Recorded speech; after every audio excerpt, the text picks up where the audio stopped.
नमस्कार विद्यार्थी मित्र. आज आपण चर्चा करूया पत्रिकेतल्या महत्वाच्या ग्रहाला घेऊन. महत्वाचा ग्रह म्हणजे पत्रिकेमध्ये आपल्या सर्वात महत्वाचा असतो तो म्हणजे लग्नेश. कारण लग्नेश हा पत्रिकेचा एक केंद्रबिंदू आहे असं म्हणायला हरकत नाही. कारण जी काही सुखदुःख भोगावी लागणार आहेत ती सर्व त्या लग्नेशालाच भोगावी लागत असतात. त्यामुळे तुमच्या पत्रिकेतली लग्नेशाची स्थिती ही अत्यंत महत्वाची असते. तर प्रत्येक लग्नाच्या ज्या कुंडल्या आहेत, मेष लग्नापासून मीन लग्नापर्यंत, मग अशा परिस्थितीमध्ये लग्नेश ज्यावेळी त्याच्या नीच तत्वाच्या राशीत असतो त्याला व्यक्तीला तशा प्रकारचे आजार सुद्धा निर्माण झालेले असतात. मी काय म्हटलं ते लक्षात घ्या. लग्नेश हा ज्यावेळी पत्रिकेत त्याच्या नीच तत्वाच्या राशीत असतो त्यावेळी त्या राशीने दर्शवलेल्या भागाशी संबंधित त्याला साधारण त्या आजाराला बळी पडावं लागेल. मुद्दा लक्षात आला ना सगळ्यांच्या? आता लक्षात घ्या, आपण लग्न आहेत आपल्याकडे 12, म्हणजेच जशा 12 राशी आहेत तसंच 12 लग्न आहे. मग मेष लग्नापासून मीन लग्नापर्यंत कुंडली. आणि आपलं म्हणणं असं आहे की लग्नेश हा जो ग्रह आहे तो जर का नीच तत्वाच्या राशीत असेल तर, आता प्रत्येक ग्रहाची नीच तत्वाची राशी दिलेली आहे तर आपण त्याप्रमाणे प्रत्येक लग्नाच्या कुंडल्यांचा लग्नेश आपण पाहू. आता प्रथम म्हणजे मेष लग्नाची कुंडली. मेष लग्नाच्या कुंडलीला लग्नेश कोण होतो? मंगळ. मग मंगळाची नीच तत्वाची राशी कुठली आहे तर ती कर्क राशी. मग मेष लग्नाच्या पत्रिकेमध्ये मंगळ ज्यावेळी कर्क राशीमध्ये असतो तर लग्नस्थान हे तनुस्थान म्हणून म्हटलेले, देहस्थान. मग त्या शरीराला कुठले कष्ट होतील तर लग्नेश हा ज्या राशीमध्ये असेल नीच तत्वाचा होऊन त्या राशीने शरीराचा जो भाग दर्शवलाय त्याबद्दल त्याला साधारण आजार होईल. तर लग्नेश मंगळ मेष लग्नाच्या कुंडलीला तो जर कर्क राशीमध्ये जर असेल तर कर्क राशीचा संबंधच हा आपल्या फुफ्फुसाशी असतो, पोटीपोटाशी असतो. त्यामुळे तुम्हाला त्याला फुफ्फुसातील विकार हे जडू शकते. बरोबर आहे. वृषभ लग्न जर आपण पाहिलं तर वृषभ लग्नाचा स्वामी होतो शुक्र. शुक्राची नीच तत्वाची रास कुठली आहे तर ती आहे कन्या. मग हा शुक्र जर का वृषभ लग्नाच्या कुंडलीमध्ये कन्या राशीमध्ये स्थित असेल तर त्याला जलोदराचे आजार होते. काही वेळेला पोटामध्ये सुद्धा पाणी होतं बघा एकदम पुराणांतर, आणि कन्या राशीचा संबंध पोटाशी येतो त्यामुळे त्याला जलोदरासारखे आजार होत असतात. वृषभ लग्नाच्या नंतर पुढचं लग्न जे आहे ते मिथुन लग्न. मिथुन लग्नाचा स्वामी कोण आहे? बुध. आणि बुधाची नीच तत्वाची राशी कुठली आहे तर ती आहे मीन राशी. म्हणजेच मिथुन लग्नाला तो लग्नेश होऊन केंद्रात महत्वाचं केंद्रस्थान, खरं म्हणजे ते दशम स्थान, आणि लग्नेश होऊन तो केंद्रस्थानामध्ये येतोय मीन राशीमध्ये. त्याला नक्कीच तो लग्नेश केंद्रात येतो म्हणजे तो बलवान आहे, परंतु तो मीन राशीमध्ये येतोय तर मीन राशीने जो दर्शवलेला भाग आहे तो म्हणजे तळपाय. तर त्याला पायाच्या पावलांशी संबंधित काही ना काहीतरी इजा किंवा त्याचे आजार, पायाशी संबंधित दुखणी ही त्याला येऊ शकतात. मिथुन लग्नाच्या नंतर आपण जर पुढे पाहिलं तर ते आहे कर्क रास. कर्क राशीचा, कर्क लग्न म्हणून म्हटलं तर कर्क राशीचा स्वामी कोण झाला? चंद्र. आणि चंद्र हा वृश्चिक राशीमध्ये नीच तत्वाचा होतो. म्हणजेच कर्क लग्नाचा स्वामी चंद्र हा पंचमात असेल वृश्चिक राशीमध्ये, म्हणजे इथे सुद्धा त्याला जलोदरासारखे आजार होऊ शकतात किंवा मूत्राशयाचे विकार सुद्धा त्याला येऊ शकतात. वृश्चिक लग्नाच्या नंतर आपण पुढे जर पाहिलं तर ते सिंह लग्न. आणि एखाद्याच्या कुंडलीमध्ये सिंह लग्नाचा स्वामी लग्नेश होऊन जर तो तूळ राशीमध्ये असेल, म्हणजे तूळ राशीमध्ये रवी निचेचा होतो, म्हणजे तो तृतीयात आहे पण तो निचेचा झाला, तर अशा वेळेला त्यांना श्वसनादी विकार सुद्धा त्यांना लागतील. कारण तृतीय स्थानामध्ये मूळची खरी म्हणजे मिथुन राशी येते, त्यामुळे श्वसनादी विकार येतील. तसे तूळ राशीचा संबंध कमरेच्या खालचा भाग, तर एखाद्याला हर्नियासारखे सुद्धा विकार येऊ शकते. कन्या लग्न. कन्या लग्नाला जर आपण जर विचार केला गेला तर त्याचा स्वामी बुध, आणि तो बुध सप्तम स्थानामध्ये मीन राशीमध्ये येतोय. खरं म्हणजे कन्या लग्नाला बुध हा मार्केश ग्रह झाला आणि तसाच बाधकेश पण झाला. कारण द्विस्वभाव लग्नाच्या राशीना सप्तम स्थानी मारक होतच, परंतु सप्तम स्थानी बाधक पण होतो.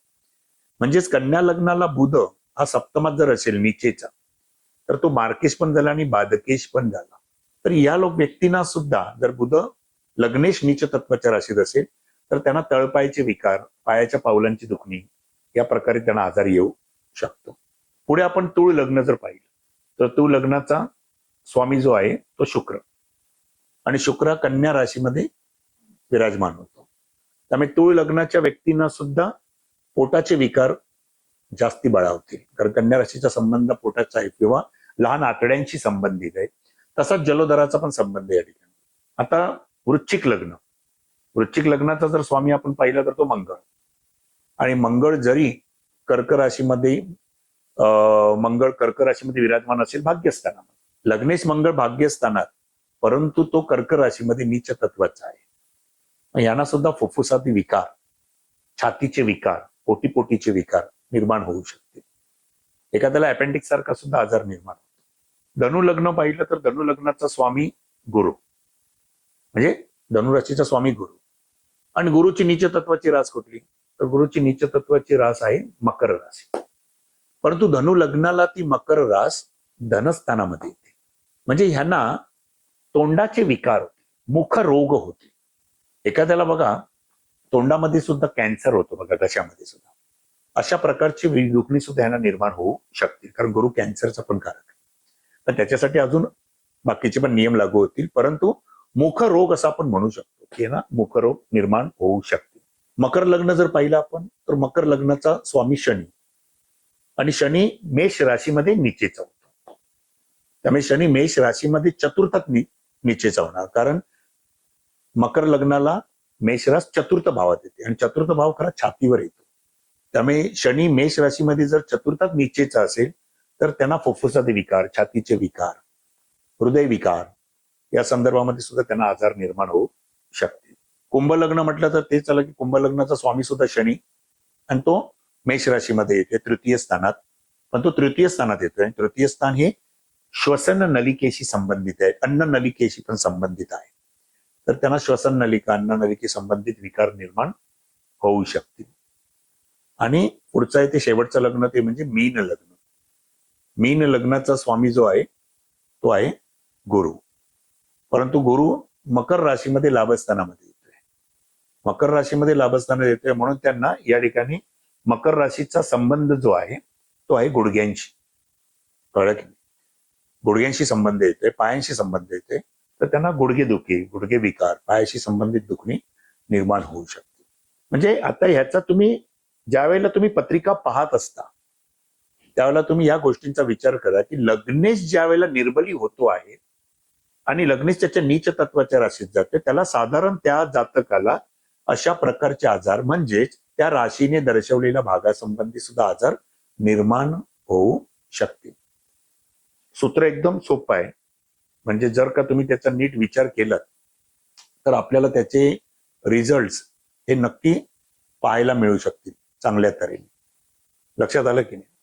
म्हणजे पत्रिका पाहताना तुम्ही हाच संबंध तुम्ही प्रत्येक भावावरून सुद्धा फिरवू शकता.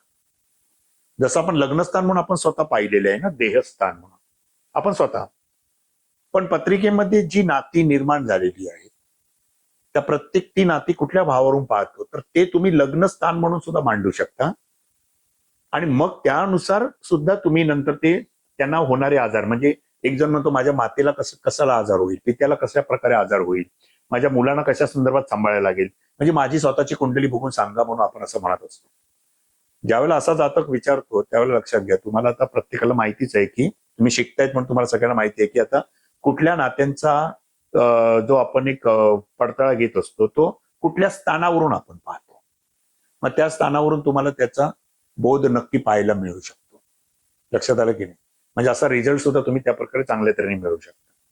म्हणजे आता विचार केला तर लक्षात घ्या, एका कुंडलीमध्ये ती लाभस्थानामध्ये, म्हणजे जातकाचं धनु लग्न आहे, धनु लग्नाची कुंडली आहे, आणि धनु लग्नाच्या कुंडलीला या ठिकाणी चतुर्थ भावामध्ये मीन रास येते, आणि तिथे गुरु आणि बुधासारखे ग्रह त्या ठिकाणी विराजमान आहेत. गुरु आणि बुध एकत्र. चंद्र आणि राहू हे दोन्ही ग्रह लाभस्थानात विराजमान आहेत. चंद्र आणि राहू दोन्ही ग्रह लाभस्थानामध्ये आहेत, म्हणजेच ते तूळ राशीमध्ये आहे.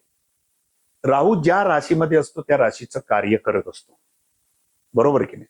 मग राहू शुक्राच्या राशीमध्ये, चंद्र आणि राहू दोघेही लाभस्थानामध्ये तो राशीमध्ये विराजमान आहे. आणि तो राशीचा स्वामी शुक्र हा कुंभ राशीमध्ये तृतीय स्थानामध्ये विराजमान आहे. लक्षात आलं की? आता ही स्थिती आहे. म्हणजे तुम्ही थोडक्यात पाहिजे तर कुंडली मांडा तिकडे, म्हणजे तुम्हाला त्याचा एक अंदाज येईल मी आता काय सांगतोय. धनु लग्नाची कुंडली मांडा, बरोबर आहे? आता धनु लग्नाची कुंडली मांडल्याच्या नंतर तो राशीमध्ये लाभस्थानातल्या चंद्र आणि राहू आणि शुक्रासारखा ग्रह जो आहे तो कुंभ राशीमध्ये तृतीय स्थानामध्ये आहे. गुरु आणि बुध हे समजा चतुर्थ स्थानामध्ये मीन राशीमध्ये, आणि शनीसारखा ग्रह मेष राशीमध्ये विराजमान आहे. तिथेच केतू पण आहे. गुरु आणि मंगळ तुम्ही चतुर्थात लिहा, गुरु आणि मंगळ. ओके, गुरु आणि मंगळ चतुर्थात लिहा. आता बघा, या ठिकाणी जातकाला जन्मता पहिल्यांदा तो राशीमध्ये चित्रा नक्षत्र त्याचा जन्म झाला, आणि जन्मता त्याला ज्यावेळेला आपण म्हणतो की तुमचा चंद्र ज्या राशीमध्ये असतो आणि ज्या नक्षत्रात असतो, ज्या राशीमध्ये असतो ती तुमची जन्मरास, आणि ज्या नक्षत्रात असतो त्या नक्षत्र स्वामीने दर्शवलेली महादशा जन्मकालीन सुरू होते, बरोबर? हे आपलं सूत्र आहे. या जातकाचं तो रास चंद्र राहू एकत्र, आणि जन्मता त्याला मंगळाची महादशा लागते. मंगळाची महादशा त्याला एक साधारण 2-2.5 वर्षापर्यंत प्राप्त झाली, आणि नंतर त्याला कुठली महादशा सुरू झाली? राहूची महादशा सुरू झाली. आणि जशी राहूची महादशा सुरू झाली, चंद्र आणि राहू या दोघांची युती लाभस्थानामध्ये आहे, बरोबर आहे? चंद्र आणि राहू या दोघांची युती कुठे आहे? लाभस्थानामध्ये. राहू ज्या राशीत असतो त्या राशीचं पण कार्य करतो. आता लक्षात घ्या, तुमचं जे लाभस्थान असतं ते तुमच्या मातेचं मृत्यूस्थान आहे. काय म्हटलंय? मातेचं मृत्यूस्थान आहे. आपलं मृत्यूस्थान कुठे आहे? अष्टमस्थानी मृत्यूभाव आपला सांगितलेला आहे, बरोबर आहे? पण मृत्यू एकाच स्थानावर आपण पाहत नाही, त्याच्यासाठी अजून 2-3 स्थानांचा सुद्धा सर्वात महत्वाचाही असतो. कारण अष्टम स्थानाबरोबर लग्नस्थान सुद्धा तेवढंच महत्वाचं आहे, कारण ज्या देहाचा जन्म झाला त्याच देहाचा नाश होणार. मग आता आपल्याला बघा हे पाहायचं आहे की चतुर्थ स्थान हे आपल्या मातेचं स्थान आहे, आणि मातेचं मृत्यूस्थान कुठलं आहे? तर आपलं लाभस्थान 11वं स्थान म्हणजे मातेचं अष्टम स्थान. बघा आहे की नाही तिकडे, बरोबर आहे? आता मातेचा कारकग्रह कोण आहे? तर तो मातेचा कारकग्रह आहे चंद्र, परंतु तो चंद्र राहूने युक्त आहे, म्हणजे चंद्र दूषित झाला, म्हणजे मातेच्या कारकत्वाचा स्वामी दूषित झालाय, चंद्र राहू युक्त, बरोबर आहे? आता या ठिकाणी जर पाहिलं आपण तर राहूची जशी महादशा सुरू झाली त्याला राहू मध्ये राहूचीच अंतर्दशा सुरू होती. आणि लक्षात घ्या, राहू मध्ये ज्यावेळेला राहूची अंतर्दशा सुरू होते, कुठल्याही महादशा स्वामी जो असतो सुरू होतो त्याच्यामध्ये त्याचीच अंतर्दशा सुरू होते. मग एखादा पापग्रह ज्यावेळेला सुरू होतो त्यावेळेला त्याच पापग्रहाची अंतर्दशा सुरू होते, आणि तो कालावधी हा थोडा त्रासदायकच असतो सुरुवातीला, हे लक्षात घ्या. आणि राहूची महादशा सुरू झाली की पित्याला सुद्धा कष्ट पडतात. लक्षात घ्या, राहूची महादशा सुरू झाली की पित्याला पण कष्ट पडतात आणि मातेला पण कष्ट पडतात. का? आता असा आपण प्रश्न विचारला का, तर लक्षात घ्या, चंद्र आणि राहू, चंद्र आणि रवी हे खरे राहूचे शत्रू आहे. कारण रवी आणि चंद्रालाच राहू आणि केतू ग्रहण लावत असतात. म्हणजे राहूची महादशा जशी जातकाला सुरू झाली तर पहिला राहू मध्ये राहू सुरू होणार, आणि अशा वेळेला माता आणि पित्या या दोघांना कष्ट होणार सुरू पहिल्या याच्यामध्ये. म्हणजे मग ते शारीरिक कष्ट असतील, ते मानसिक कष्ट असतील, ते आर्थिक कष्टही असतील, परंतु तो कालावधी नेहमी त्रासदायक जाणार. तुम्ही चेक करा सगळ्यांच्या महादशा ज्याला राहूची सुरू होते, राहू मध्ये राहू सुरू होतो त्यावेळेला माता आणि पिता दोघांनाही ते कष्टकारक होणार. लक्षात आलं? मग आता इथे चंद्र राहू युक्त आहे, आणि चंद्र राहू युती लाभस्थानात आहे, परंतु ती चतुर्थाच्या अष्टमात आहे. राहूची महादशा सुरू झाली, राहू मध्ये राहू लागला, आणि अशा वेळेला राहू शुक्राच्या राशीमध्ये, आणि शुक्र कुठे बसलाय? तृतीय स्थानामध्ये. तृतीय स्थान चतुर्थाचं व्ययस्थान झालं, म्हणजे ते 12वं स्थान आलं, तृतीय स्थान. आता आपल्या अष्टमाचं अष्टम स्थान कुठलं असतं? तर आपल्या अष्टमाचं म्हणजे आपली जी लग्न कुंडली आहे, आणि आपण स्वतःवरून ज्यावेळी विचार करतो आपल्याला अष्टमाचं अष्टम स्थान बरोबर आहे तृतीय स्थान. तृतीय स्थान अष्टमाचं अष्टम स्थान. मग आता मातेच्या अष्टमाचं अष्टम स्थान कुठलं बघा? तर मातेचं चतुर्थ स्थान जर आपण पाहिलं तर चतुर्थापासून तृतीय स्थान म्हणजे 6वं स्थान. आता 6व्या स्थानात धनु लग्नाला कुठली राशी आली? तर ती शुक्राचीच राशी आली, वृषभ राशी. बरोबर आहे. आता मातेच्या अष्टम स्थान म्हणजे आपलं लाभस्थानामध्ये तूळ रास आली आहे. जर चतुर्थ स्थानापासून आपण लाभस्थान मोजलं तर मग ते अष्टम स्थान झालं, तिथे तूळ रास आली आहे. म्हणजे अष्टम स्थानाचा अधिपती पण शुक्र झाला. आणि पुन्हा अष्टमाच्या अष्टम स्थान म्हणजेच आपलं 6वं स्थान ते मातेचं तृतीय स्थान, जे अष्टमाचं अष्टम ते पण आयुर्मानावर परिणाम करतं, लक्षात घ्या. म्हणून मी मगाशीच म्हटलं की नुसतं मृत्यूस्थानासाठी आपण नुसतं 8वं स्थान बघून चालत नाही, तर आपल्याला दुसऱ्याही स्थानाचा विचार करावा लागतो. मग त्यालाच धरून कुठलं स्थान आहे? पुन्हा तृतीय स्थान. पण मातेचं तृतीय स्थान म्हणजे तुमचं 6ष्ठ स्थान. मग त्या 6ष्ठ स्थानामध्ये धनु लग्नाच्या कुंडलीमध्ये वृषभ रास आली आहे, मग त्याचा स्वामी शुक्र. आणि मातेच्या अष्टम स्थानामध्ये तूळ रास आली, त्याचा पण स्वामी शुक्र. आणि हा शुक्र पुन्हा स्वतः बसलाय तृतीय स्थानामध्ये म्हणजेच चतुर्थाचं व्ययस्थान म्हणजे 12वं स्थान. बरोबर आहे. आणि राहूची महादशा सुरू झाली. राहू शुक्राच्या राशीमध्ये, राहू ज्या राशीत असतो त्याचं पूर्ण कार्यक्षत्व करत असतो. म्हणजे या ठिकाणी शुक्राचं कार्यक्षत्व पूर्ण चालू होणार. 6वं स्थान, 11वं स्थान आणि 12वं स्थान जे मातेला अरिष्टकारक आहे. आणि चंद्र आणि राहूची युती अष्टम स्थानामध्ये झाली आहे. म्हणजे कुठे? मातेच्या अष्टम स्थानामध्ये म्हणजेच धनु लग्नाच्या कुंडलीमध्ये लाभस्थानामध्ये झालेली. म्हणून ज्यावेळेला राहूमध्ये राहूची अंतर्दशा सुरू झाली त्यावेळेला हा राहू ग्रह मातेच्या अष्टम स्थानाचा अधिपती शुक्र, तो शुक्र बसलाय तृतीय स्थानामध्ये आणि राहू बसलाय लाभस्थानामध्ये. मग आपण जर काही वेळेला राहूची दृष्टी जरी गुरुप्रमाणे मानली 5, 7, 9 तर राहूची एक दृष्टी गेली आहे शुक्रावर गेलेली आहे. बरोबर आहे. राहूची एक दृष्टी गेलेली आहे शुक्रावर गेलेली आहे. आता या ठिकाणी शनी जो आहे, शनीवर सुद्धा राहूची दृष्टी आहे. बरोबर आहे. शनीवर सुद्धा राहूची दृष्टी आहे. शनी आहे पंचम भावामध्ये बसलेला मेष राशीमध्ये. आणि मेष राशीमध्ये शनी बसलेला असताना त्याचा स्वामी मंगळ हा चतुर्थातच बसलेला आहे आणि चतुर्थेश गुरु बरोबरच आहे. म्हणजेच चतुर्थ भाव पापमध्यात आलेला आहे. बरोबर आहे. गुरु आणि मंगळ एकत्र झालेले तिथे. म्हणजेच याचाच अर्थ या जातकाला ज्या वेळेला राहूचा महादशा काळ सुरू झाला म्हणजे हा जातक 3 वर्षाचा होता. किती? जन्म झाल्यापासून 3 वर्ष. जन्म झाल्यावर त्याला मंगळाची महादशा मिळाली, परंतु मंगळाची महादशा 7 वर्षासाठी येते. परंतु या जातकाला तूळ राशीमध्ये चित्रा नक्षत्राचे 2च चरण येतात आणि त्याचा 4थ्या चरणावरचा जन्म होता. म्हणून त्याला जन्मता फक्त 2च वर्ष, एक साधारण ती 2-2.5 वर्षाची महादशा मिळाली.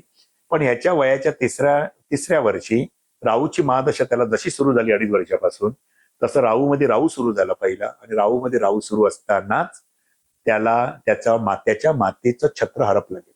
म्हणजे लहानपणीच त्याला मातृवियोगाला सामोरं जावं लागलं. लक्षात आलं? म्हणून अशा या गोष्टी सुद्धा आपल्याला पाहायला मिळतात. आपण नुसती एकच कुंडली आपली स्वतःची बघतो, पण त्याच्यावरून तुमच्या नातेसंबंधांचा सुद्धा नक्कीच या ठिकाणी उल्लेख केलेला असतो किंवा त्यांच्या संदर्भात सुद्धा काही ना काही प्रेडिक्शन तुम्हाला नक्कीच तिथे मिळत असतात. लक्षात आलं? तर नेहमी लक्षात ठेवा, एखाद्या पापग्रहाची सुद्धा महादशा सुरू होते, त्याला त्याचीच अंतर्दशा सुरू होते, त्यावेळी तो कालावधी जास्ती त्रासदायक जातो. आणि अशा वेळेला जर तो पापग्रह पुन्हा नीच तत्वाच्या राशीमध्ये असेल तर त्यावेळेला जास्ती कष्टप्रद काळ जात असतो. आलं लक्षात? तर आज आपण आता साधारणतः पहिल्यांदा मी तुम्हाला माहिती दिली आहे ती लग्नेशावरून दिलेली आहे. तर लग्नेश मेष लग्नापासून मीन लग्नापर्यंत जर नीच तत्वाच्या राशीत असेल तर साधारण त्याला कुठले आजार होतील यावर आपण आता चर्चा केली. राईट? ओके. तर अशी चर्चा आपण पुन्हा पुढच्या लेक्चरमध्ये करू. आपल्या प्रेक्षकांना सुद्धा जर हा भाग आवडला असेल तर ज्योतिष प्रेमींना जास्तीत जास्त हा भाग शेअर करा. आमचा चॅनेल जर आवडत असेल सबस्क्राईब करा. आणि तुम्हाला अजून पुढे काय शिकायला मिळेल, काय शिकायला आवडेल याच्याबद्दल आम्हाला कमेंट बॉक्समध्ये नक्की सांगा. पुन्हा भेटू पुढच्या भागात. तोपर्यंत नमस्कार.